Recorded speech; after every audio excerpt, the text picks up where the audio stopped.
just do the brief preliminaries, right? The first one of taking refuge. So to take refuge, you have to first at least briefly bring to mind our own and others' suffering. Whether you think of the suffering of the lower realms, or the general sufferings of samsara, or the suffering of all sentient beings, then we generate a sense of fear or trepidation about that suffering. And we think, who or what can protect me, can protect others from that kind of suffering. So then the main refuge is the Dharma, the realizations that actually stop suffering. And then we need the Buddha who teaches Dharma, and the essential Sangha who gain realizations and help us progress along the path. So with a sense of understanding how the Buddha teaches the Dharma and the Sangha uphold it, and the Dharma itself, the realizations of the mind, are the actual refuge. So then we take refuge in that sense.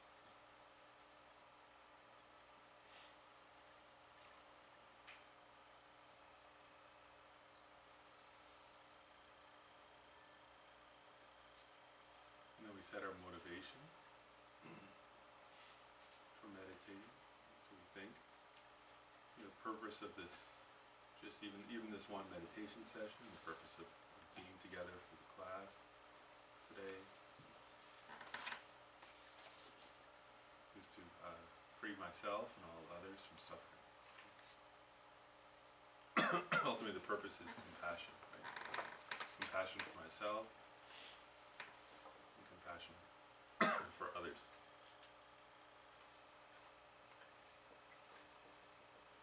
So we can think, okay, so now I'm going to meditate in order to progress on the path to enlightenment, in order to benefit all sentient beings.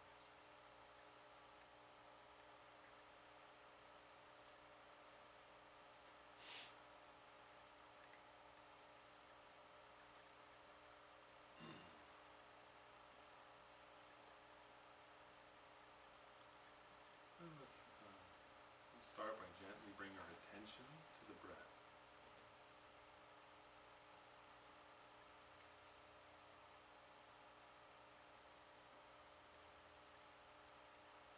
As you breathe in, be aware of the present moment, physical sensations of breathing in.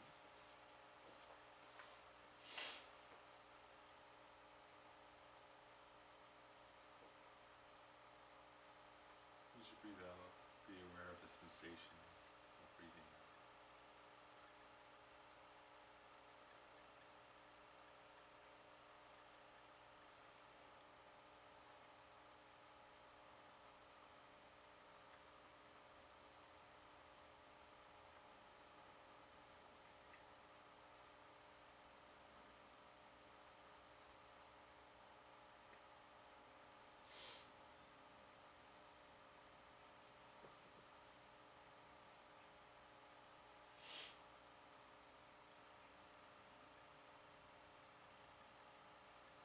Notice the feeling of the air that passes in and out.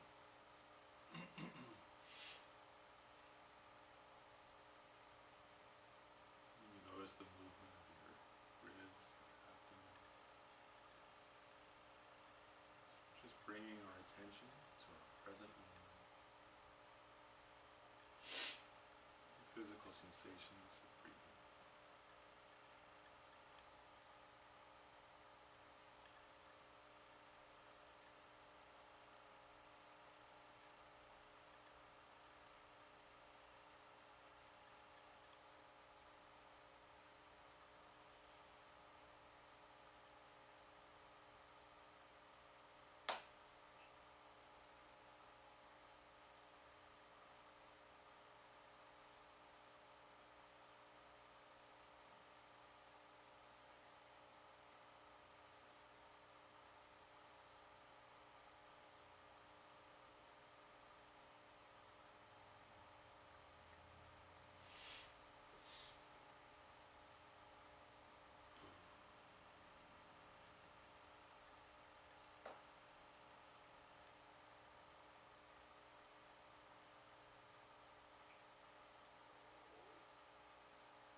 focusing on the breath,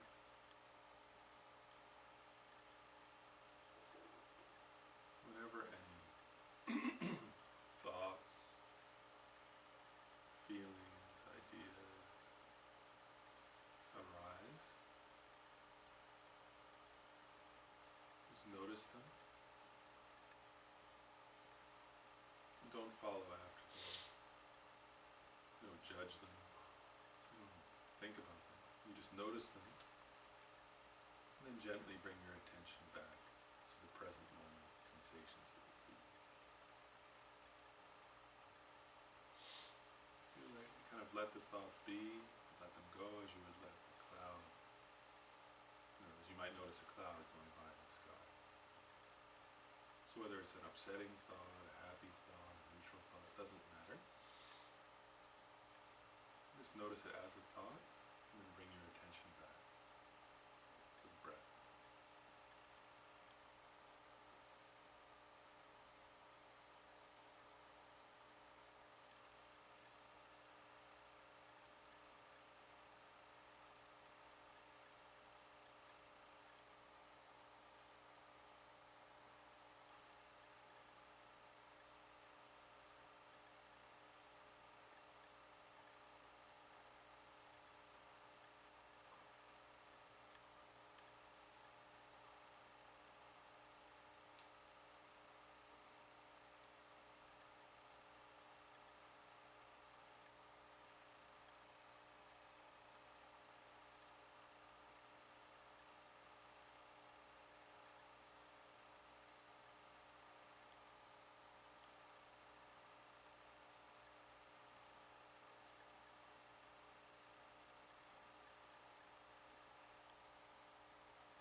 together. We'll come together kind of more interactive mode for a little bit and meditate some more.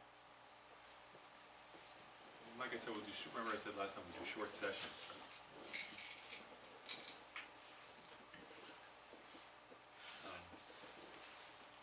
Yeah, even when somebody even when people go on retreat to try to develop deep concentration, they suggest doing many short sessions a day, not 3 8-hour sessions. They actually sometimes say like 30 sessions a day, really short ones. People develop better concentration. But what I thought, so we'll meditate some more in a couple minutes.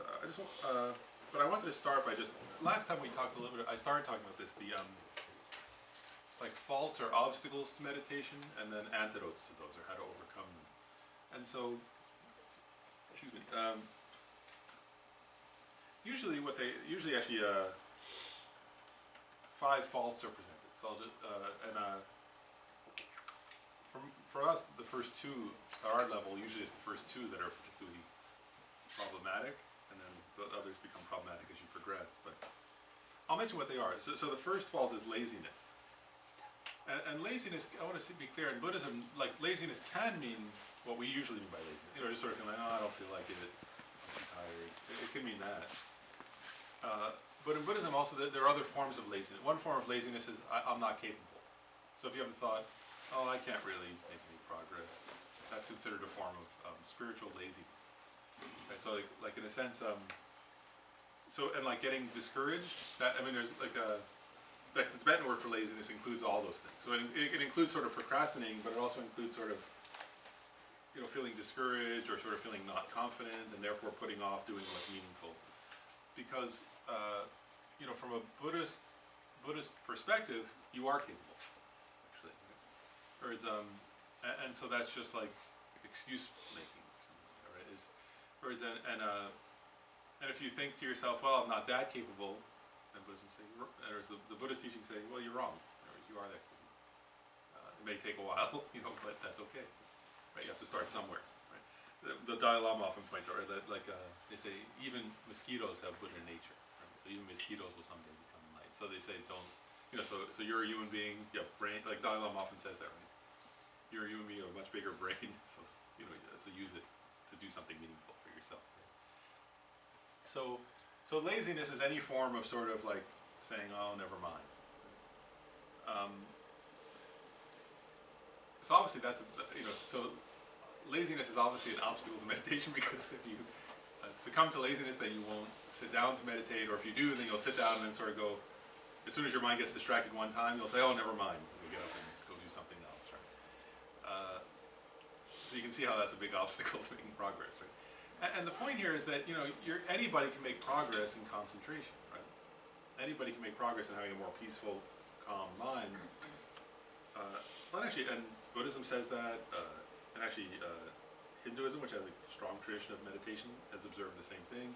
And now when Western scientists are studying concentration, they found the same thing too. So, this is not, like what's where it would say, that this is not like a matter of faith, this is like something that you can actually, first of all, that can be shown through research.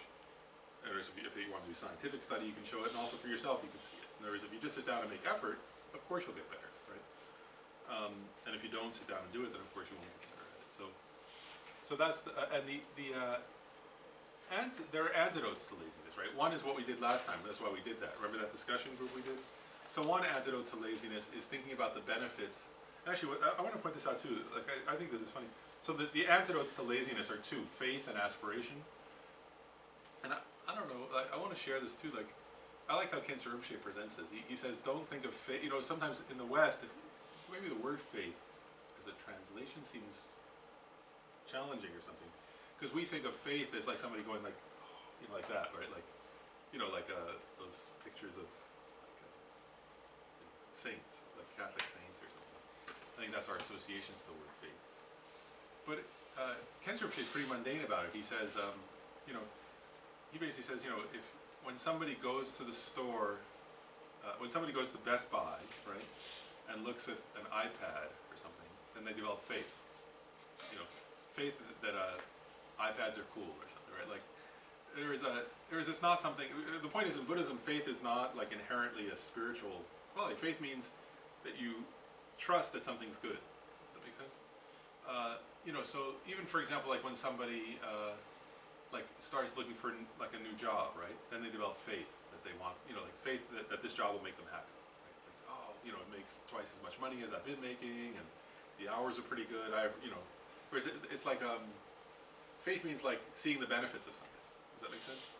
And then aspiration means wanting to get it, right? So the next step, like if you see a job, and if somebody tells you, oh, there's this job and it pays double what you're earning now, and you can work less hours, right? Then you think, wow, that'd be really cool, right? And you could telecommute if you want to, or something, so you start to think, oh, that sounds pretty good, right? And then aspiration means you apply, right? You think, I'm going to go apply for that job. Or the same thing, like with, I'm using an example, whatever, the iPad or something, right? Or let's say a movie, right? Somebody tells you, oh, there's a new movie out. You say, I don't care, right? And then they say, oh no, it's great. It's got the best actors. There are 7 awesome actors in it. And it's going to win an Academy Award. But not only that, it's also entertaining, because sometimes Academy Award-winning movies are boring. It's not that kind. It's going to be really fun. And it's, and if you don't see it, like, you won't be able to talk to everybody because we're all seeing it. And it's like really, and like, so you start to develop some faith that it's a good movie, right? You say, and whatever, Ebert and Siskel or whoever, all these people gave it good reviews, right? So you start hearing all these good things about it, right? So you develop some faith. Maybe it's worth seeing. Then aspiration is the next step. Then like your friend says, you want to go with me? And then you say, yeah, I'd like to go with you. When do you want to go? You want to go Saturday or Sunday? Let's make a plan. That's aspiration. Does that make sense? So this is not like something overly spiritual. That's my point. So with meditation, it has to be similar, right? So you have to develop, so to overcome laziness, you have to have some faith. It just means like you have to see the benefits of meditating, right? And then you have to actually have an aspiration, saying, I'm going to try it. Right? But another obstacle there, right, is you have to have some self-esteem, right? So like if somebody said, you want to go to the movies, oh, I can't go, I'm too, like, I don't know, I'm not worthy of going to the movie, like, that'd be kind of silly, right? I'm not worthy, I have to just stay home, I'm punishing myself or something. Like, that'd be another obstacle, like laziness, right? So in other words, with meditation, you have to say, well, so if you start to think, well, I'm no good at it, right? I'm not good at meditating, so I won't bother. Right? Like, so you have to say, well, wait a second, that's silly. Anybody can do it, whereas anybody, if they try, can develop more concentration, more peace of mind, they can pacify, so I can do it too. Does that make sense? So you have to have those qualities, right? Some so that if the obstacle arises that you start to say, oh, I'm not capable, then you have to say to yourself, well, that's just silly, and if I'm not great at it, so what? The point isn't to be great at it, the point is to sit down and get some benefit. Does that make sense? And then you have to think about, and I'm not going to go into all the benefits because we did that last time, but you would think about also the benefits of it, right? So you would think, okay, it'll do this for me, it'll do that for me, it can do this for others, these are the, but I want to say this too, like people don't think enough about the benefits. Does that make sense? So that's part of your practice actually, is thinking, why would I want to? Oh yeah, there's all these reasons to do that. Does that make sense? But if you don't think of those things, then you won't do it, right? Like, there was the same way, if you don't think much about why should I go to this movie, then you somehow won't end up seeing it. And you'll say, oh, I never went to that. Well, who cares? But with meditation, the same thing applies. Does that make sense? So you have to think about the benefits, the reasons for doing it. And sometimes if you read in Buddhism, I'll put this out, like, there are all these lists, right? It'll say the 7 benefits of this and the 12 benefits of that. And sometimes people might think, oh, why are all these lists, right? But the purpose is, it's just a way of reminding yourself of the benefits. It's not like, doesn't matter the number exactly. It's a way of reminding. And I'll say this too, like, people do have that for other things, right? Like, if you ask somebody, like, how should I say it right? Like, if you look at the people, I don't know, like on well, actually, okay, like Ken Sherpa uses this example, so I'll use it, right? Like, if you ask a boxer, right? Like, what are the benefits of winning the title, right? They have no problem, right? They're like, oh, I'll be famous, I'll be rich, I'll have, power, I'll be, everybody's going to like me. Like, in other words, they think of all the benefits, right? And therefore, they're willing to undergo all those hardships of getting punched in the face and stuff. Right? Why are they willing to do all that? It's because they have this idea, oh, this is so beneficial, right? Of course, from a Buddhist point of view, it's not meaningful at all, right? But it's by thinking of the benefits of something, people want it, right? Even things that are stupid, like actually totally useless, if people think the benefit of, right? Like, if you look at that's what good marketing is, right? You look at some of the stupid gadgets and toys that come out, and people are desperate for them, right? But it's because they say, oh, there are so many benefits, right? And so then people think, oh, but it has this benefit, and it has that benefit. And people keep thinking, and they review in their mind over and over again. If I have that, I'll be popular, and people will think I'm the coolest person, and if I have that, it'll look really cool, and then people will say, oh, wow, and and the people keep thinking about that in the back of their mind, and then finally, they're willing to spend a whole bunch of money on something that's garbage, actually, right? So that comes through seeing the benefits. So what Buddhism is saying is, don't waste your time thinking about the benefits of useless stuff. Think about the benefits of something that actually has meaning. Does that make sense? So that's why there are all those lists of benefits of things. Because we're good at that for the wrong things sometimes. That's the problem too, right? Sometimes even if you think, if you're mad at somebody, you can easily think of so many benefits of vengeance, right? Like of making them suffer. But that's actually not just a waste of time, that's destroying, that's like hurting your own happiness. So anyway, so you get my point there. But also if you have the low self-esteem thing, then you have to also address that, right? And say, of course I can make progress. Anybody can make progress in that. So then you develop faith and aspiration. And once you develop aspiration, then you sit down to meditate, right? Does that make sense? You see the sequence there? And then the second fault, this is the other one there I wanted to emphasize, is forgetting the object, right? So you all know that one, don't you? Does everybody know that fault, right? Where you're trying to focus on your breath, and then you suddenly find yourself thinking about something else. And I want to emphasize this because this is what we're going to experiment with this. Okay, this is why I want to go through this part in detail. So we don't really, since we're all here in a group, we don't have to worry about the laziness right now because people will try because you're here, right? When you go home, you have to worry about laziness. Then that'll be the obstacle. But since you're here and everybody else is meditating, then then laziness is not going to be your main obstacle while you're here. Right? So your main obstacle while you're here, the first one is going to be forgetting, right? So you're going to start to focus on the object, and then your mind's going to go somewhere else, right? After a little while. And I want to say that's normal, right? In other words, these are lists in order, right? Because this is what happens, right? And it's predictable. Remember the last time I said that? There are predictable stages. So the first stage, once you sit down to try to meditate, is that you choose an object, you try to focus on it, and you forget. And so what you have to do then is make effort. There's a way to overcome that. They call it joyful effort, or to enjoy making effort in meditation. And so that just means you keep putting your mind back.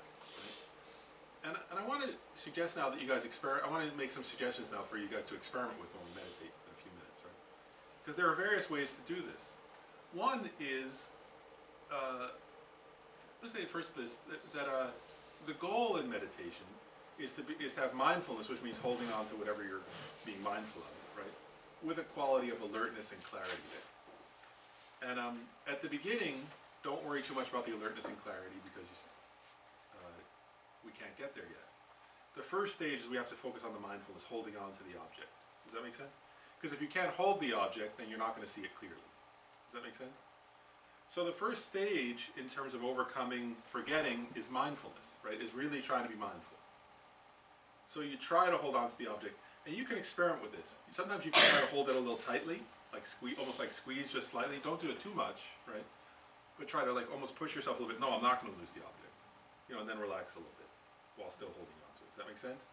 And then try so that's the first stage you can experiment with, almost like a guitar string. How tight. You don't want to tighten it so tight that you're stressing out. That's not the point, right?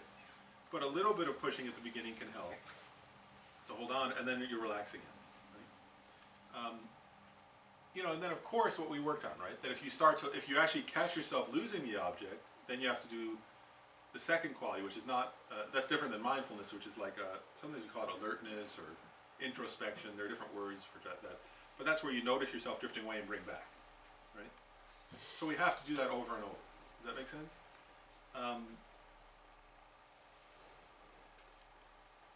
And then, maybe I'll go one more step in terms of obstacles, okay?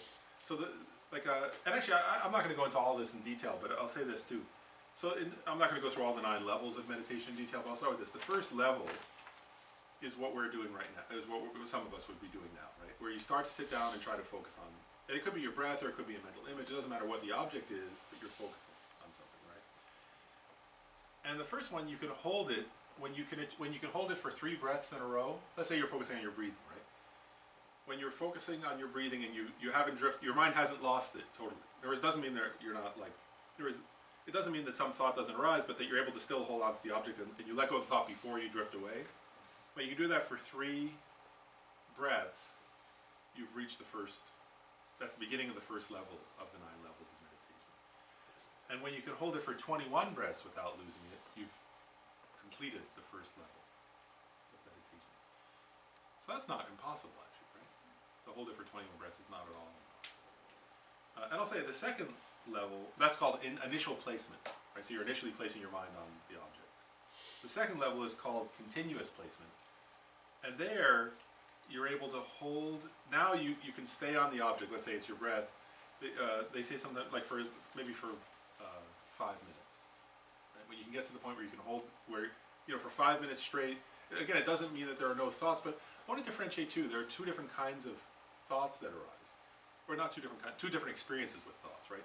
One, the thought takes you away from the object, right? In other words, you get so caught in the thought that you drift, like you start thinking, oh, I didn't pay that bill. Oh my gosh, I'm going to get in trouble. What's going to happen if I don't pay that bill? Oh no, when am I going to do it? Oh, I'm sitting here, I can't take a note.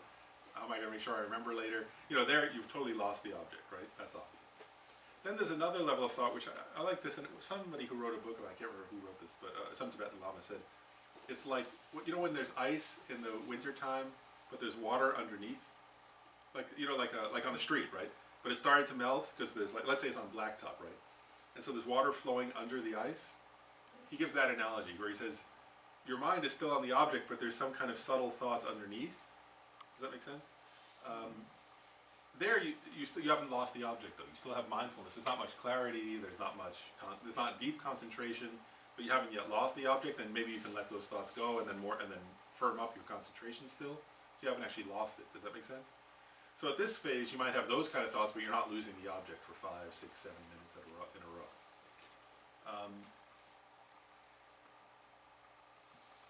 And then I'll just say, I'm not going to go beyond this right now. Then the third level is patch-like placement. There you're able to actually hold it for longer, and when you do drift away, you bring it back quickly. In other words, so the person at the third level doesn't go, like sometimes we can meditate, we go off for 5, or if you're doing a 15-minute meditation, we'd be off for 5 minutes. In the third level, as soon as you drift away, you come back. So it's not that you're always on the object, but as soon as you start to drift away, you're able to bring yourself right back each time. So you have this kind of quality of, you always notice when you're drifting away. So those 3 seem achievable, don't they? Those aren't like huge esoteric achievements. We'll get to the other ones later maybe, that do become kind of challenging. But so at the beginning, right, we have to, I'll just want to go through a little bit more about how to meditate, and then we'll meditate some more. Okay, so first you have to think of the benefits and all that, right? Then you have to make effort to hold on to the object, right? And like I said, don't worry about the clarity. Don't worry about being fresh and very like crystalline or something like that. Just try to stay with it. Does that make sense? Because then it will become clearer as you stay with. And whether it's the breath or whether it's a visualized image, it doesn't matter. It's the same thing. You just try to hold on. Does that make sense? Hold on to what you're focusing on. Even though we don't really, we're not going to. These become more of an issue later. I want to address one more obstacle to meditation. And this one is the third obstacle. So after laziness and forgetting, when you stop forgetting very often, then there comes another problem that arises. And again, this is normal, right? Like it's developmental, right? Once you've gotten better about not forgetting, you're getting the benefits of meditation. You're starting to feel pleasure and joy in meditation, so the laziness decreases, right? But now there comes another normal obstacle, which is a set of 2. And there are different translations, but I'll call them dullness and excitement. And that's like the guitar string again, right? That sometimes your mind is a little, dullness is almost like sinking down. So you're on the object still, but there's a quality of sinking down where your mind is losing its energy, right? Almost like if you were looking at the person, they'd be going like this. And they might still be focused on the breath, but there's kind of like a dullness where eventually they can even fall asleep if they go too far in that. But there are different levels of dullness, from extreme to moderate to very subtle dullness. Lama Tsongkhapa actually says that one mistake many meditators, apparently good meditators make, is that if they get better at meditation, they actually start to, cultivate dullness as a habit, because it's quite pleasant in a way. It's like, if you're stressed out all the time, then you can get into this dullness state where you're just like, oh, okay, it's relaxing. And if you get good at meditation, up to a point, so to speak, but then you don't, you like let dullness sort of, what's the way to say it? The pleasure of this sort of dull state, if you let that sort of, it can be pleasurable is my point, but it has, it's not very beneficial. Does that make sense? Or so what happens, Lama Tsongkhapa says a lot of meditators progress to where their concentration's pretty good. They then get attached to dullness because they find it pleasant, and then their meditation stops making any progress and they just plateau and they kind of stay stuck there. And he says then they don't achieve enlightenment, and many of them in the next life are born as animals, he says, because they're kind of dull. Like, you know, so he says, so don't do that. But so that's one version, and then the other version is excitement. And excitement is like desire, right? Like where you're thinking, like some kind of like desirous, excited, agitated energy is there in your meditation. And you can see how these are two opposites, right? In a way, like one is too dull, the other's too up. And the goal of meditation is that we want to kind of go in the middle, right? So that we're sort of calm, but clear. Does that make sense? So the clarity, if you're really clear on the object, then you're not dull, right? And then the calmness of your concentration, then you're not agitated or excited. So that along, once you get over the laziness and forgetting, right? Then for a long time of concentrating, developing your meditation, it's this process of, you're getting a little too excited, a little too dull, a little too excited, and you're just slowly trying to even out your those two qualities to get to a state of evenness. Does that kind of make sense? And so I just want to point out, again, if we're losing the object all the time, we're not going to be able to notice yet the dullness or the excitement, right? You have to be on the object to notice those. So at first, forgetting is the most important one. But I want to at least address those because those start to come up. Even if you have a particularly, 5 minutes where you're concentrated better, then you can start to notice, am I being a little dull? Am I being a little excited, right? And each of those has its own antidote or antidotes.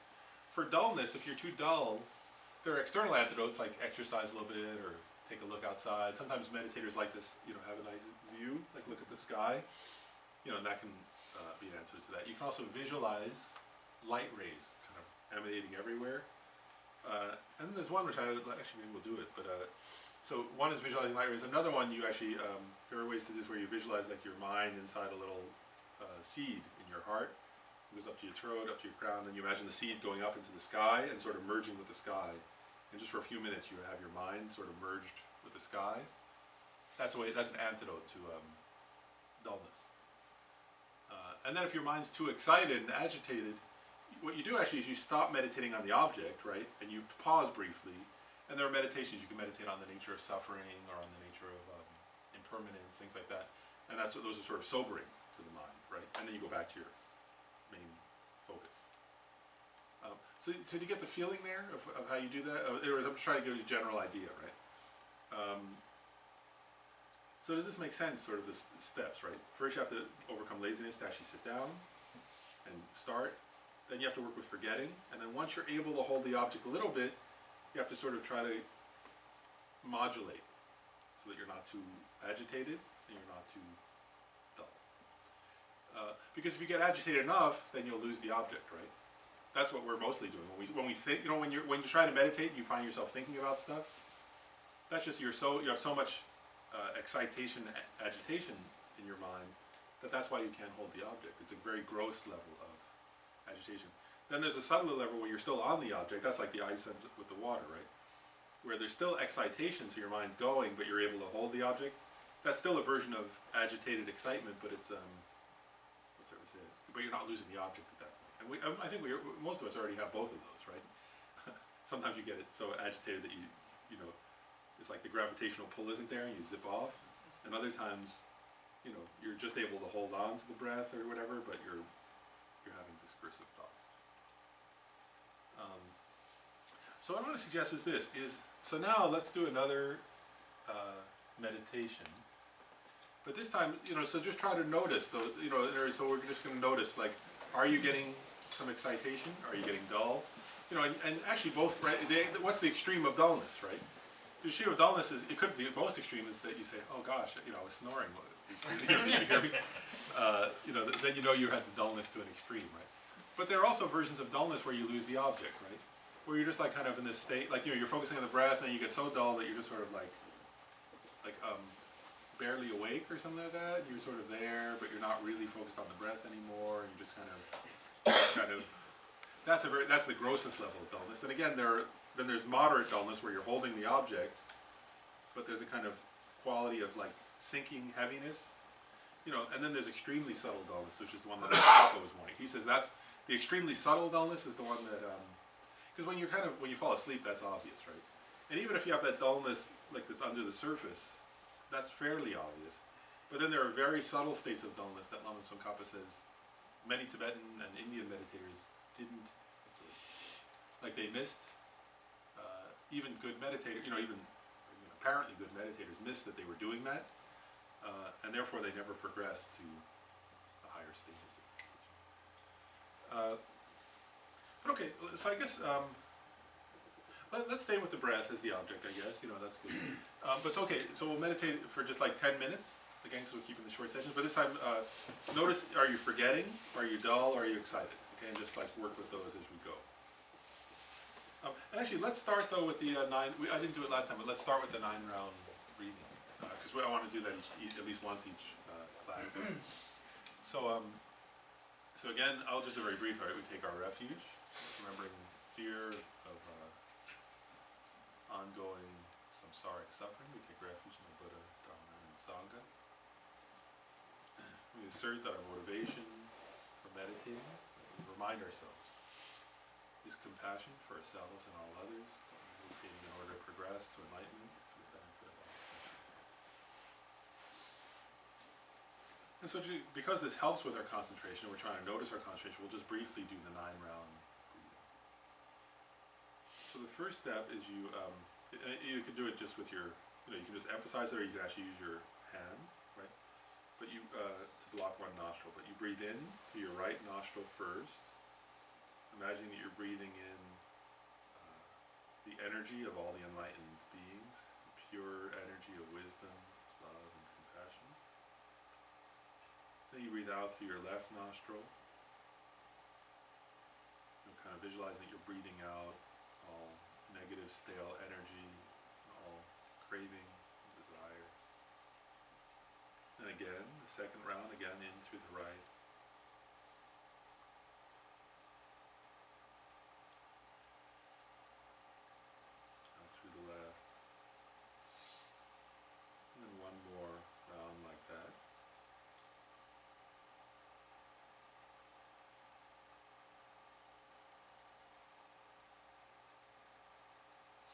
And you reverse it and breathe in through the left.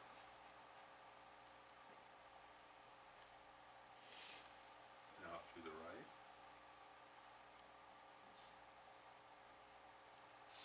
Again, as you breathe in through the left, you're breathing in the enlightened energy of all the Buddhas and Bodhisattvas. And as you breathe out through the right, you're breathing out all negative, stale energy and all aggressive, angry, agitated energy. And then a third time, like that, in through the right, out through the left.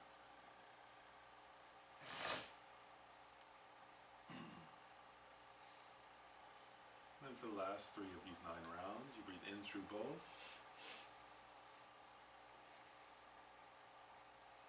And out through both. As you breathe in, you're breathing in the enlightened energy. As you breathe out, you're breathing out all stale, dull energy, all ignorance is being cleansed out.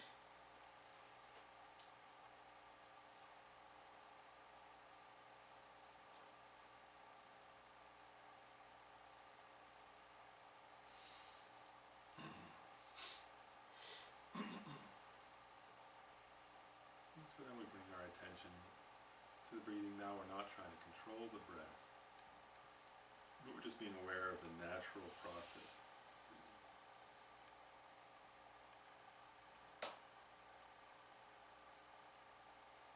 And for this few minutes of meditation, just pick awareness of one physical sensation related to breathing. So either focus on, the feeling of the air coming in and out of your nose, like so the sensation on your nostrils and upper lip, or you can focus, on the feeling in your abdomen and your chest. But let's just choose one. So just choose one area to focus on.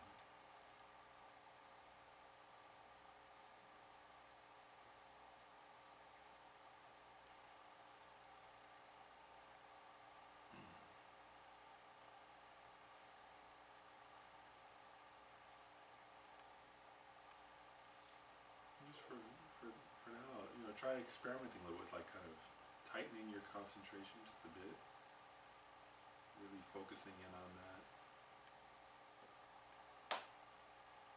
and then sort of relaxing slightly and seeing if you can still your awareness.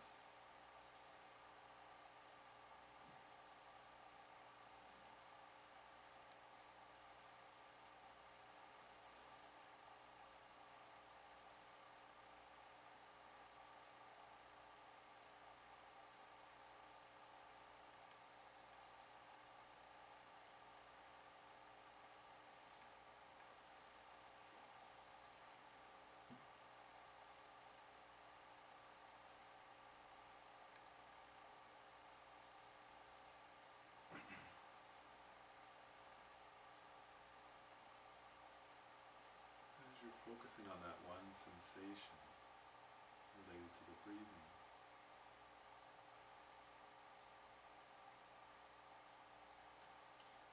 you can even try like letting your mind really kind of absorb into that sensation.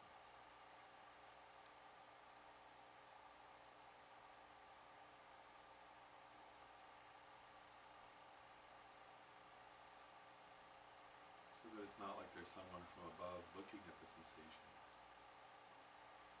but that the mind is that sensation, that is totally absorbed in that sensation.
As before, whenever thoughts or feelings arise,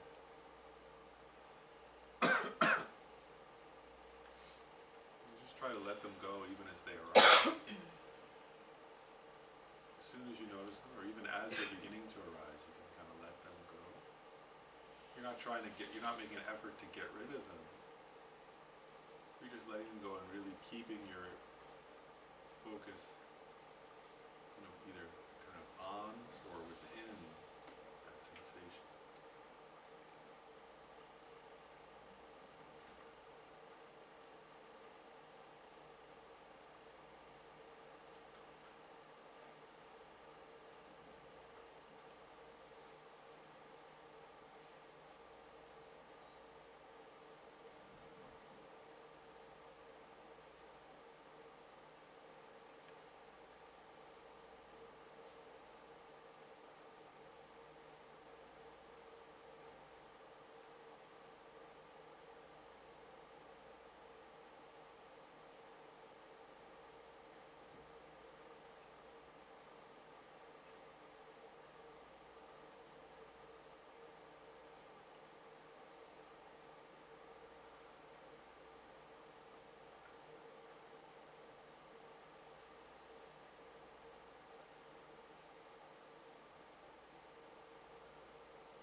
excited agitation, or towards kind of dull sinking. So just kind of notice for yourself what your own mind is like.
So any questions? We'll break up into groups, but just any questions about that? I'll make just one comment, and then we'll break up into groups to have a little discussion. But I want to point out too, I'm not the only person who's observed this, but I have noticed that I think it's fair to say, I think also culture. I just want to make one cultural comment that I think this is true of all people, but particularly we Westerners who especially who live in a city also, it's different, so it's partly cultural and partly that we live in a busy area. Our minds are filled with stuff, right? Because we have so much sensory input. And then also, we have a lot more sensory input too because of technology, right? So we have, radios and televisions and computers and cell phones and so, and then also, one other thing, I think Bob Thurman pointed this out too, that also we grew up doing like math and, all this stuff, like we grew up also like quite young using our brains a lot, in school and things like that. If you think of most human beings, right, first of all, they've had way less sensory input. I mean, we have as much as anybody has ever had, right, on this planet. And then also, like most people were agrarian, right, throughout human history. So most people haven't had the level of also as young as we did, as much input, So our minds, I think, tend to have a lot of even more discursive thoughts than most people, than other people in other times. So that's what you'll notice, I think, first, like a lot, you'll notice a lot of that, of course. And then I'll say also that I think we have to be careful. So one is to notice that, right? And then the other is that just if you start to get a little bit of good, progress in meditation, what'll happen is you'll start to get dullness, right? Because we have an extreme agitation, right? And so then you'll start to notice a little bit of the dullness, and for the most part, I think what happens is that Westerners think, oh, awesome, like my mind is going, oh, how nice, it's so relaxing, which is not all bad. That's the first step, but be careful. In other words, just like having way too many thoughts and always having your mind racing because of too much input's not helpful. It's not helpful for your happiness or your well-being. And then again, it's okay if at first you go, oh, good, I can meditate. It's calm. The discursive thoughts are finally slowing down for the first time in my life since I was like an infant, because I went to preschool and ever since then my mind's been going, right? And then you start to think, oh, this is nice, that dull state, And again, it's not that that's morally wrong or anything like that. It's a first step, but don't get too attached to that, you see, because otherwise you'll create the wrong imprint for your meditation to go forward. So notice it and say, okay, well, that's my mind calming down, which is pleasant. But then, then there's another stage, right? That's not yet, that's a kind of dullness, that's the first stage, but we want to move beyond it. Does that make sense? I just want to point that out. Culturally, I think we have that tendency to, it's like, it's almost like we've gone this far and then we like to go, then, then, so maybe it's like a pendulum like that, but we want to keep going until we get to the middle. But what I want to suggest is let's do like we usually do, a little breakout of a small group. Okay. I got a question, Mark. So when you were when you were talking about like focusing on the physical sensations when you're say like your object is the breath, right? And you're saying like kind of like like focus on the physical sensation, because I think I've read like is it, and I want to know like what do you think, like, because there's different sensations, like the one on the nostrils, and then there's the one in the abdomen, right?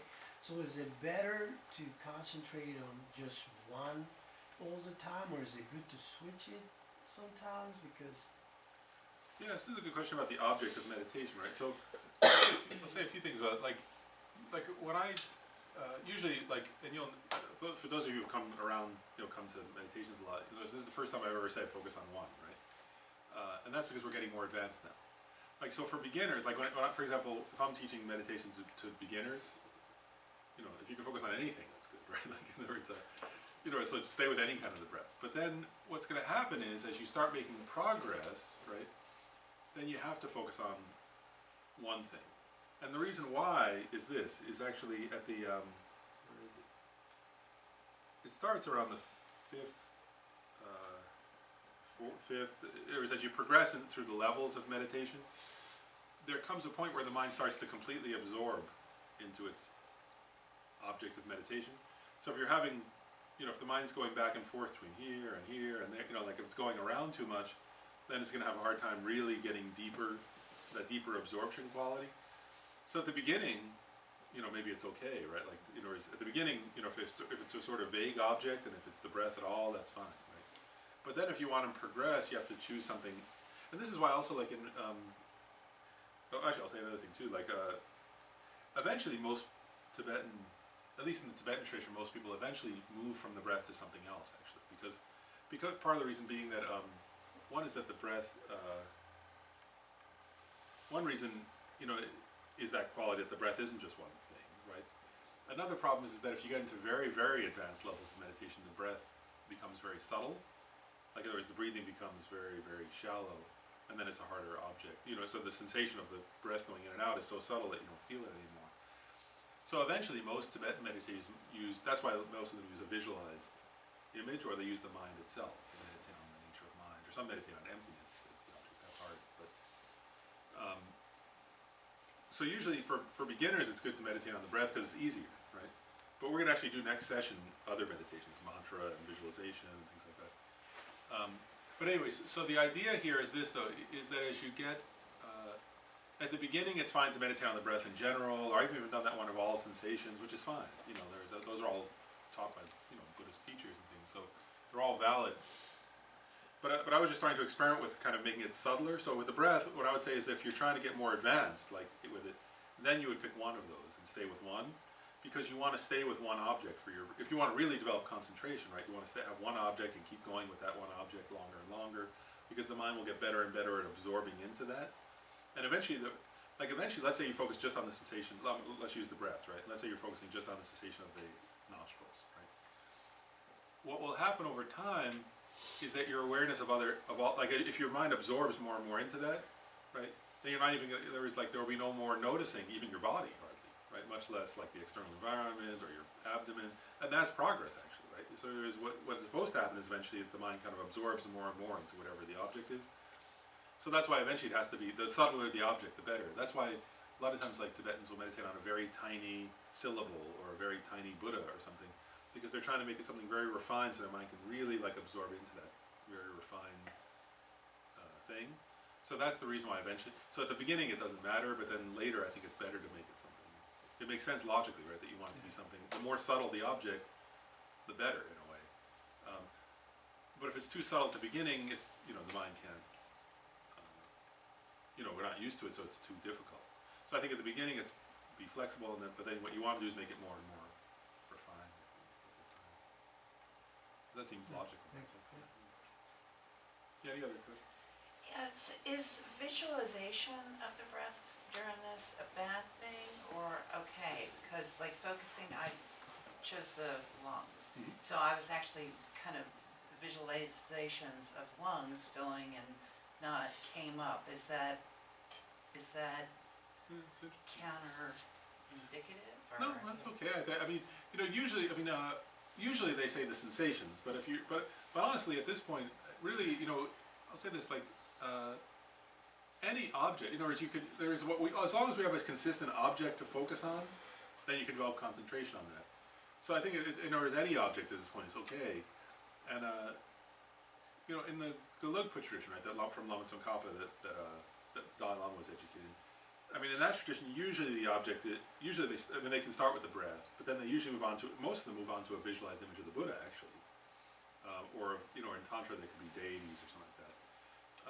Or on the mind itself, right? Those are the typical objects. But actually, there's a tradition in the Kagyu tradition where they use all different objects. They put a piece of wood, and they put like a drawing or a rock or all the, and because the point is that any object, and my point there is that as long as you choose any object and stay with it, then that becomes your object of meditation. So I think it's fine as a beginning, whichever one you use, just stay with it for that session at least. That'd be the rule of thumb. Once you choose an object for a given session, don't change the object, at least within that session, because otherwise it's no longer, then your mind's just, like, and Ken Rinpoche, he said, I thought this was funny, he was saying, even if the object seems virtuous, right, and then he was saying, for example, he was saying some people, they visualize the Buddha, like sitting, and then the Buddha gets up and starts moving around, and he goes, no, that's no good, you know. You know, and if the Buddha starts talking to you, well, you know, just focus on his form and don't listen for now, you know, and come back to it later, because you want to have one object. So if even that visualization is fine, but just stay with it then for that session. Yeah, any other questions? Okay, well, let's break up into small groups just for 15 minutes. Just talk a little bit about what your experience is with obstacles and how you work with them. Does that make sense? So do you tend towards dullness? Do you tend towards getting too excited? Are you, you know, is there some particular obstacle that you're having a hard time with, and just give each other feedback? Because that's okay. It's okay to go on. Yeah. One thing that I was thinking about when you were talking before, as far as object of meditation goes, when you're doing meditation on an object, is that completely different or slightly different or not at all different from like the analytical meditation where you have some like impermanence or, you know, suffering or precious human birth? Is that the same thing as an object of meditation, or is that considered a different category? Yeah, it's a really good question. So, like, sometimes they differentiate, like, they call it sometimes, you know, analytical and then fixed meditation. They sometimes differentiate those. But, definitely, like, Tibetan tradition in general, and Lama Tsongkhapa clarified this very clearly. He said that, each of those, there is progress in each of those is dependent upon the other. So, for example, but that with, in moments when, in a time period where a person is doing a fixed meditation, right, then they're just concentrating on that, you know, on one thing, right? So, but like, I'll give the example of, let's say, well, I'll give the example of, what's it called? Precious human rebirth. Right. So, like when you're meditating when you're contemplating the points of precious human rebirth, first of all, you have to have some concentration so that if your mind goes away to some other thing, you bring it back, right? But that's not fixed meditation because you're contemplating various reasonings, right? You're even relating it back to your life, and you're saying, oh yeah, you know, I've seen animals, and I've seen, you know, the suffering of animals, and I've seen, you know, people who have no access to this, and people who don't have freedom for that. You know, so you're sort of contemplating, right? But then there comes a point through your contemplation where you develop an experiential feeling of deep appreciation and joy at your opportunity that you have, right? So then you actually do a fixed meditation on that feeling where you try to absorb your mind into that feeling. So then you're combining, actually. So first you were doing this kind of contemplative meditation, which has various discursive thoughts, but you know, you don't let your mind drift away, right? But then once you develop the goal of that meditation, which is the feeling of deep appreciation and joy of wanting to take, you know, of sort of having something incredibly precious, right? Then you do a fixed meditation on that where you kind of let your mind dwell in that. And as a person progresses in those analytical meditations, the amount of time spent thinking becomes less and less. You know, for when we're beginners, right, we have to think a lot to give rise to the feeling. So, you know, because we're not familiar with those lines of thinking. So at the beginning, you spend a long time sort of thinking through the 10 leisures, the eight leisures and 10 endowments, and the other, you know, and then sort of you eventually give rise to the feeling, and you try to hold on to it, and you hold on to it for maybe, you know, 30 seconds, and then you lose it, and then you have to remind yourself again. But as you get better and better at that meditation, what happens is the opposite, actually, right? Whereas that just, and one of the signs of progress in the analytical meditations is that just bringing them to mind, you get the feeling quite quickly, right? Well, then what do? Then you just dwell on it with fixed meditation. Does that make sense? And in that way, you familiarize your mind with it. It becomes, and that's how somebody actually gains the realization. And so the same goes with, like, I'll give an example, like with emptiness. Like if somebody's, you know, quite advanced, right? Where at the beginning, of course, you have to read an entire book, and then for maybe 30 seconds, you get some feeling of, oh, that's what emptiness is, you know. So, but eventually, the idea is that the person would they could just think dependent origination, and boof, there's a mental image of emptiness for them, right? And then they fix their mind on that, and they concentrate on that as their object of meditation, rather than on their breath, for example. So, does that make sense, the relationship between those two? And then what happens is that, you know, either, like, and also I'll say one other reason why they're interdependent, right? If you haven't thought about the nature of samsara and the faults and sufferings and so on, then you won't have a lot of enthusiasm for developing deep concentration, right? So you have to contemplate those things. But I think on a practical level, what happens is that then as a person gets deeper and deeper in their concentration meditation, maybe they're focusing on the Buddha image, right? But then when that person who's focusing, who's like doing a retreat on the Buddha image, comes time to think again, right, about impermanence, they have this incredibly focused mind at that point, so their experience of impermanence becomes much deeper. And so that way, they like each depends on the other. You know, you don't start developing concentration if you don't do the contemplations, but then once you've made some progress in the concentration, your contemplative meditation, you still have to do the discursive thinking, but it can be much briefer, and then you really absorb in it, and therefore you get the realizations more. So does that kind of make sense, the relationship?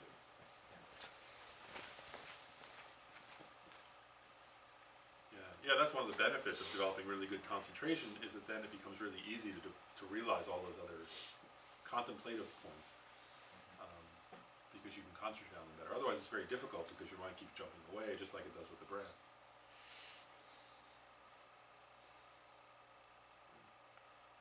Yeah, any other questions? Well, I'm not going to go through this in detail, but I just want to at least briefly cover, I said I would, so I'll just very quickly cover over the rest, just a little more on the 9 levels of meditate. So I already kind of went through the first 3, right? So with the third one, now you are able to hold the object for a while, but it's patch-like. Like, so you lose it every now and then, you come back, you hold it for a while, right? Then you lose it again, you come back. So that's progress, right? And that one seems quite, those first 3 seem pretty mundane in a way. I mean, they're progress, but they're still sort of kind of mundane. Then at the 4th level, which is still actually not, you know, there's a not uncommon actually, but it's called close placement.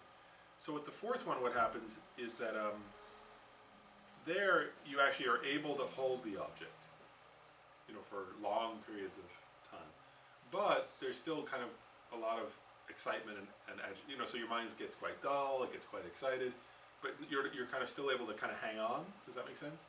You know, so you're still focused on the breath, and you don't actually lose the breath and go off, but you have a lot of discursive thoughts and a lot of dullness. But at that point, you're still, you don't actually totally lose the object, hardly ever. Does that make sense? And then with the 5th level is called subdued, a subdued mind, or another translation here, controlled mind. And there the mind starts to actually absorb into the object. In other words, where you start to kind of lose other, your meditation starts to go deeper, and you start to lose distractions. And actually, they say the mind at this level is very joyful and happy and pacified. Somebody who had achieved well beyond this one said that at that point, the pleasure of meditation is more intense, just at the 5th level, which is not, you know, still quite, you know, but this is, on the one hand it's quite exalted, on the other hand it's not near the 9th yet. But he told me, one person who achieved this, that told me that at the 5th level, the pleasure of meditation becomes equally as intense as any sensory, you know, like for an ordinary person, their most pleasurable sensory experiences, like, you know, the 5th level of meditation equals, it's just as pleasurable as that. So, but it's achievable any time for that person. Does that make sense? So, at that point, the pleasure of meditation becomes quite intense. It actually, at the 3rd level, you start developing quite, you know, much more, like more pleasurable sensations in meditation. It starts to become quite pleasant. At the 5th level, it's quite intensely pleasurable. And at that level, you definitely don't lose the object, but there's, this is the level where subtle dullness because it's quite pleasurable, subtle dullness happens quite a bit. And Lama Tsongkhapa was the one, he said, I think he was the one who said that many people never get beyond the 5th level. They just sort of rest in that subtle dullness, and they just stay at that 5th level and don't progress. But what happens is that somebody who understands that, right, and does the correct thing, then they overcome that subtle dullness. They learn to kind of vivify and clarify their mind. They move, and then at that point they move to the 6th level, where they don't any longer have that subtle dullness, but they have a kind of very subtle agitation or a subtle excitation. And so then they keep progressing, they move beyond that, and they reach the 7th level. And at this level, they rarely have subtle dullness or agitation. It can happen, but it's more rare. But at this level, it still takes effort. So the person has to sit down and say, okay, I'm going to try hard to concentrate. They have to kind of make some effort to do it. But as long as they're making effort, they can sustain their meditation as long as they want. And what happens is that, there's a little bit of excitation, they know how to bring it back down. There's a little subtle dullness, they know how to bring it back. So that their meditation is kind of like right near that calm point, but with like kind of subtle, it takes effort to stay on the even keel. Does that make sense? At the 8th level, they are on the even keel, actually. In other words, they don't any longer have those, or almost never do they have those even slight ups and downs. But it takes effort still at the beginning to sort of get their mind there. Does that make sense? At that point, once they're there, they can rest there pretty well, but it takes some effort to get there. And then at the 9th level, there's no effort required. In other words, the person can just concentrate their mind. They just sit down and boom. And even when they're not sitting down, they concentrate actually. So at that point, the person has achieved, and I was telling you, they call that one the single-pointed meditation within the desire realm. So they're still within our normal realm of experience, but their mind is totally concentrated whenever they want it to be. And I don't want to go into detail, but what's said is that after you achieve the 9th level, then what happens just by continuing to do that, you start to have this experience of, they call it bliss and pliancy. These are just natural side effects, you don't have to do anything extra. But all this comes just from doing what we did, in other words, just from continuing to concentrate. But then what happens is that there's this thing called mental pliancy. What happens is when your mind gets that concentrated, there's this experience of like where you can do anything you want with your mind then. In other words, how like for us, like we have to make effort to concentrate, we have to make effort to think, we have to make effort to remember. When you've achieved that level of mental, you get this level of mind where the mind just becomes pliant or serviceable, or whatever you want to think about, you can think about it. Whatever you want to concentrate on, you can concentrate on it. And that also leads to what happens is that then the person's body also because the mind and body are so interconnected, what they say is that all the kind of negative energies or winds or subtle energies in the body become dispersed or eliminated. And the person's body, they say, the description is they say it feels light as cotton, and they can physically do whatever they want to do. And there's not any feeling of like, we can ordinarily have a feeling of lethargy or heaviness or kind of like, oh, it's hard to get going in the morning. Or that when a person achieves this, there's this feeling of both physical and mental lightness and ease, that they can get their body to do whatever they want to do. They have this kind of energy. And then those give rise, they say first it gives rise to that sense of pliancy gives rise to an incredible feeling of physical bliss that then causes the mind to feel totally blissed out. And when somebody's achieved both the physical and mental pliancy, then they've achieved what's called kama binding, shine in Tibetan words, shamatha. It's called. So that's when the person's achieved that, and then at that point, then they can enter into those absorptions. These absorptions in there are 4 form realm. They're actually not any longer in our realm of experience. They're totally different realms or something. I guess you call it different realms. So there are 4 form realms that you can go through, and then there are 4 formless realms. Where the formless realms are like this, like where a person can concentrate their mind on infinite space, for example, and because they're so concentrated, their whole experience is of infinite space, or of nothingness, and their whole experience is of nothingness. Of course, there's no such thing as real nothingness, but if they bring to mind the mental image of nothingness, then that's their experience. Does that make sense? Like, those aren't enlightenment. Those are just incredibly concentrated, blissful states of mind. Buddhism says that those are not the goal. You don't get enlightened by going there. But it's quite an achievement, I guess, to be able to do that. But then the idea is that once you've achieved this shine, this calm abiding, then in Buddhism what you do is you combine that with special insight. In other words, with vipassana, right? That's what it's called. So what happens is when you've achieved that calm abiding, that shine or shamatha, then, like I was saying, right? If you combine that with your contemplative meditations, wow, right? Like it's like, it has incredible transformative power. And then if you combine that with an understanding of emptiness, then you become, when you achieve that, and then you combine that with an understanding of emptiness, it's conceptual still, right? But if the person with that level of concentration reads the book by Nagarjuna and gains some understanding of emptiness, for example, then they achieve what's called the path of preparation, where they're on the 2nd of the 5 paths of a Buddha, to enlightenment. And they're quite advanced on it, and they just have to. And then all they have to do is keep meditating with that kind of mind on emptiness, and they'll achieve the path of seeing, where they see emptiness directly and become an arya. So that's kind of why. Does it make sense? I just want to. So that's a very quick explanation. But that's the benefit of those 9 levels of concentration, is if you go through those and you achieve calm abiding, then you combine that with an understanding of emptiness and you become liberated. Actually, that's the way you become liberated from samsara. So it's quite beneficial, right? Because then you achieve the path of preparation, where there's like union of calm abiding and special insight. You keep doing that for a while and you achieve direct insight into emptiness. If you're a bodhisattva, you achieve the first bhumi, and then you go through the 10 bhumis and become a Buddha. So it all falls into place. But anyway, yeah, that's it. So that's enough on that. I just wanted to at least give an overview of the 9 levels, so you get a sense of how that works. And do you see though that it's not? I just want to maybe last thing I'll say, then we'll meditate. Is do you see that it's not something like mystical, really, right? In other words, it's like there are predictable levels, and you go too far this way, and then you get the antidote to that, then you go a little too far that way. But you can see how it is. It's just like, it's a little too far this, a little too far that. And you can see how, and I'll say and this also. So you can see how actually it's pretty logical, right? That outside of retreat, just people like while you're working, right? A person can go through level 1, 2, 3, 4, probably 4, maybe 5. That's difficult, but it's possible. And the idea is that then a person has to go on retreat at some point, and go someplace quiet. But actually, I just read in the book, because I was preparing for this class, that usually Pabongkar Rinpoche and other lamas had said 6 months, and then Gen Lam Rinpa, I think, said, well, some people, if they achieve some outside retreat, then in 3 month retreat they achieve Shinmei, they achieve calm abiding. So it's not something like, it's just like technological. It's your own mind. It's a technology of your mind, and you can do it. You can do it. That's all.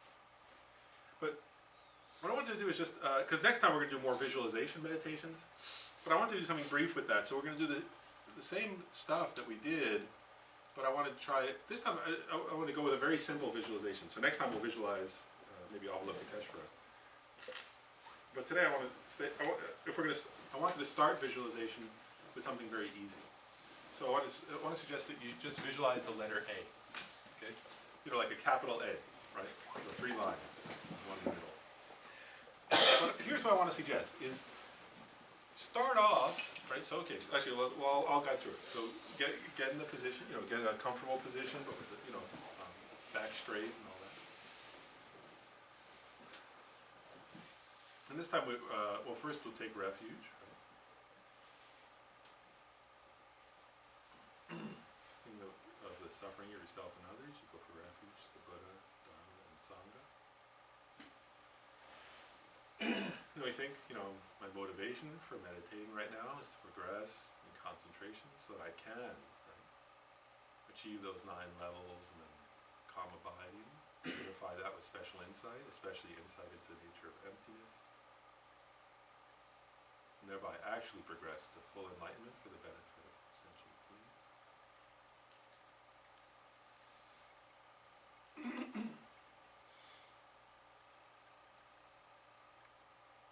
And so now, in the space in front of you, visualize a letter A. That capital letter A. And choose a specific, make it a color, right? Whatever. You make whatever color you want. But try to make it something like, actually try to make it a fairly bright color.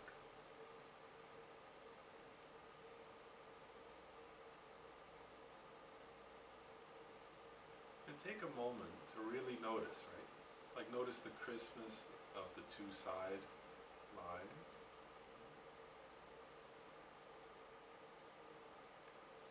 And then of the shorter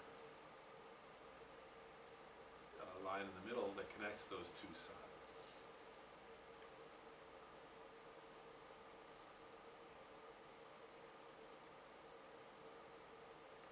And we're going to keep, and also make, in your mind's eye,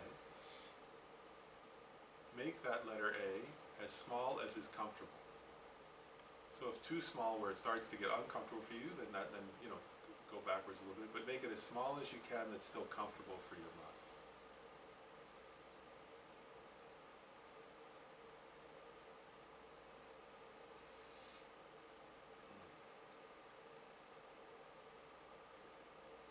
And we're imagining that letter A, right? It's in the mind's eye.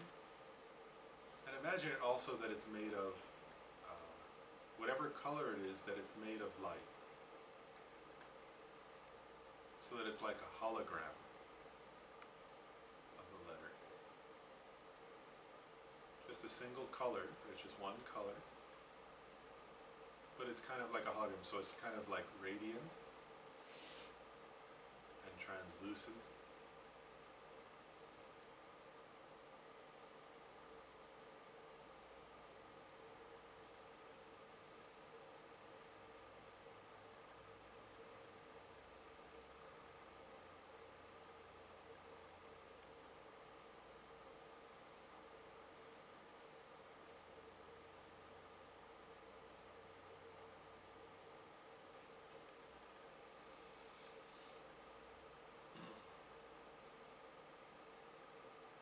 So now, hold our mind, focus our mind, keep our mindfulness, let's call it that. Keep our mindfulness of or on that translucent, luminous, relatively small letter A.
If for some moments you're able to kind of have a sense of like clarity or vibrance in the visualization of the ah, then that's good. But even if you're not, it's okay. Just try to kind of not lose, do your best to not forget, to not lose the object.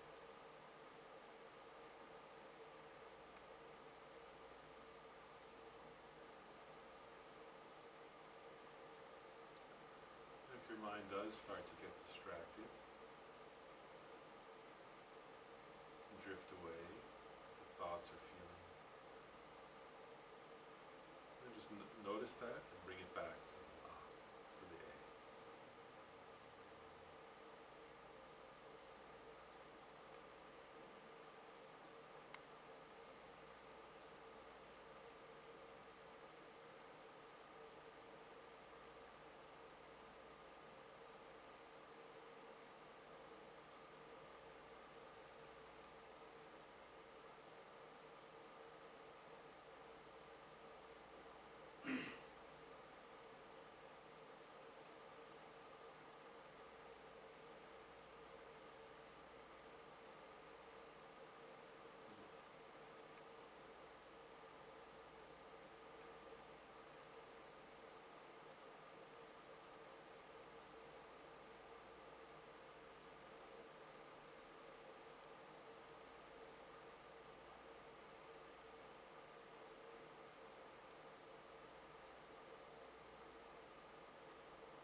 translucent and luminous. You can kind of imagine your mind absorbing into that letter. So it's not quite like you're reading it from the outside. Kind of let your mind enter into it.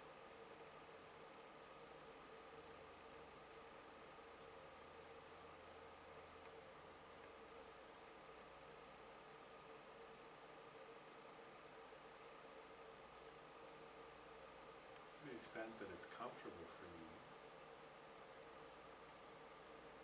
you can even kind of allow other appearances. You just sort of let those go.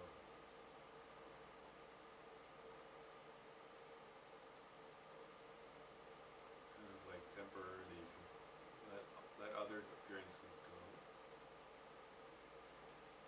So to the extent it's comfortable, there's just this appearance, right, of the mind absorbed in that luminous or radiant, translucent letter A. It's just sort of there, luminous, radiant in space.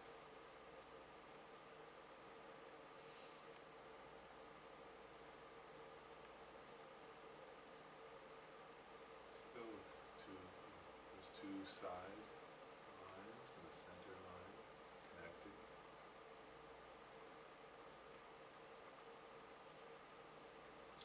Kind of naturally radiating.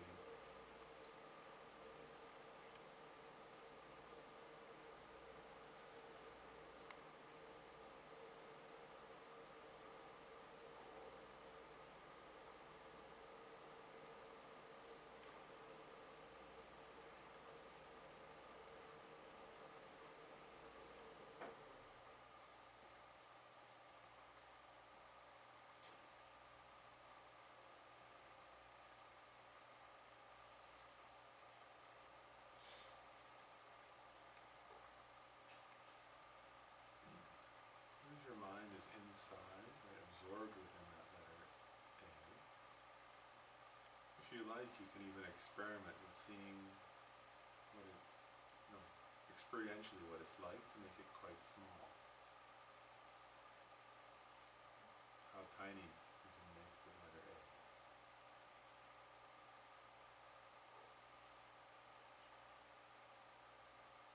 So it's still though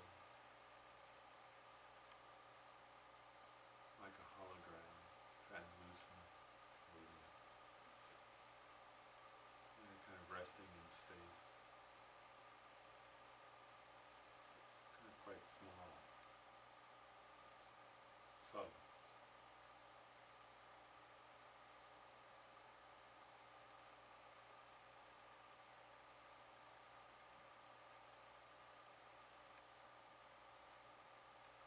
So still if thoughts or feelings arise, you let them be, let them go, and keep your focus on the letter A as best you can.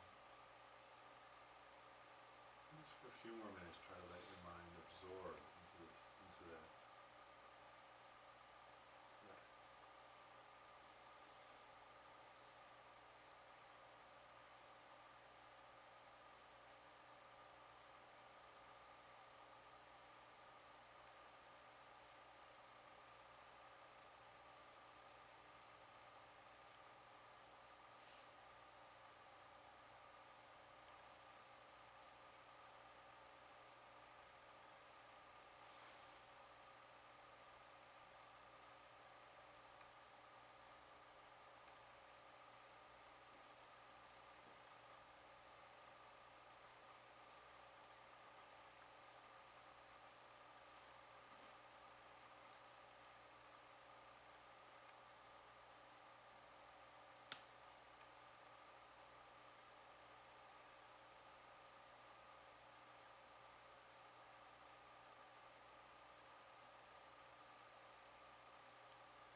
merit, positive energy.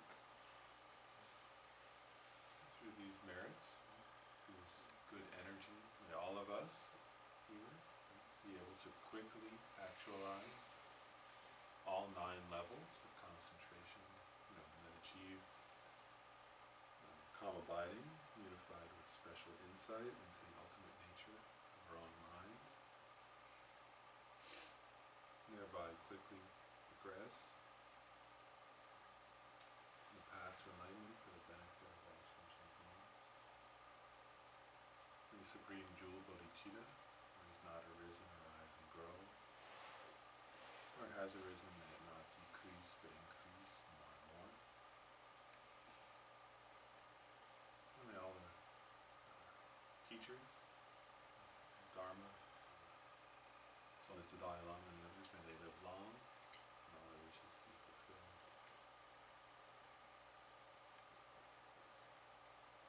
And so we can dedicate it by our cultivating inner peace. And may all others also have inner peace, and may there be peace in the world. No more wars, conflict, or hatred. Anyway.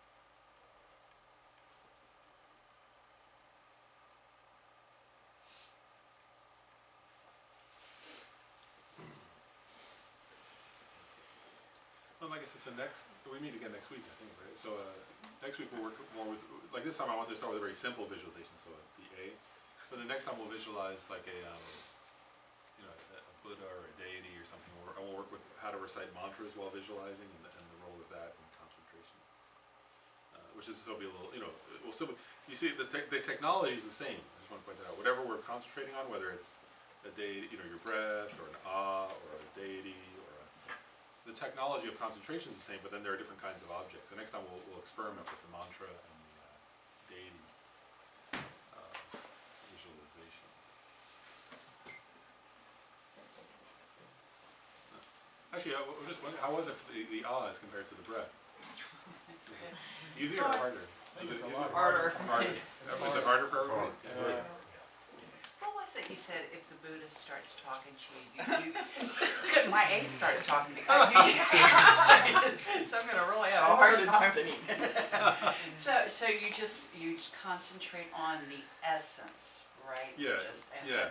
And so you let those go. In other words, like you treat those as if they were other thoughts. Like so, I guess then the point there is like Tibetans and in Zen they often say that, right? That that even if you have like whatever that even if you in other words but Tibetan Buddhism says the same thing. There is that when you're concentrating on the A, that even if you have some or if even the Buddha, right? That if the Buddha is talking, that you sort of, you have some feeling, oh, the Buddha's giving me this message.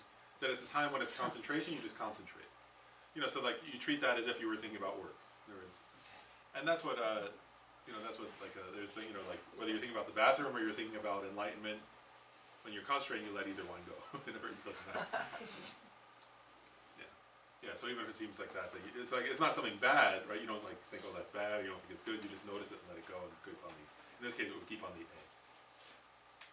So did everybody have the experience? It was easier with the breath than the A, huh? Okay. Was it supposed to be easier? Usually, most people find the breath easier. That's why we start with it. Okay. Yeah, that's why we usually start with that's why we always start with the breath. But part of the goal here is to experiment. Part of the reason I'm doing it is I want people to have an experiment, right? So that's what we'll do over the course of the next few times. We'll do, like we did the breath, we'll keep doing the breath, but we'll do visualization of the Buddha, we'll do mantra, because mantra is different than that. Mantra is actually not too hard if you just do the mantra. If you're visualizing and mantra, that's harder. But if you just do the mantra is pretty easy. And then we'll do the meditation on the nature of the mind, and we'll do one on loving kindness also. So just the idea is to have, that now that we have the technology of how to sort of work with distractions and things, is just trying different objects to see what that's like. That's the idea. The rest of this like module will be just using that same concentration technology to practice it with mantras, visualizations, loving kindness, and so on. Okay, great. Where should we be in the book? Oh yeah, so for next time, yeah, that's a good question. Let's see. Okay, so for next time, this time we set up to page 80 something. So for next time, let's do this. Okay, so for next time, read the section from, there's a section called Part 5 about visualization. And that includes meditation on, why don't you just do, I mean, again, if you wanna skip over from page 80 to, there's a whole section on other contemplative meditations, which we're not gonna do next week, so you don't have to do those. But for next time, at least if you could read the, actually, I'm trying to think, yeah, so at least if you could read from page 143 to 164. So I think you had us up through through 49. Okay, so you can skip ahead if you want. I mean, again, the rest is optional in between there for now. But if you skip ahead and just read at least page 143 to 164, that's about visualization. Okay. So do read that, because that's what we're gonna actually do next time. The other parts, if you wanna read them, fine. If you don't, if you wanna skip over them, it's okay. We'll go back to some of that though. So for next time, if you can do, yeah, just that one, just those.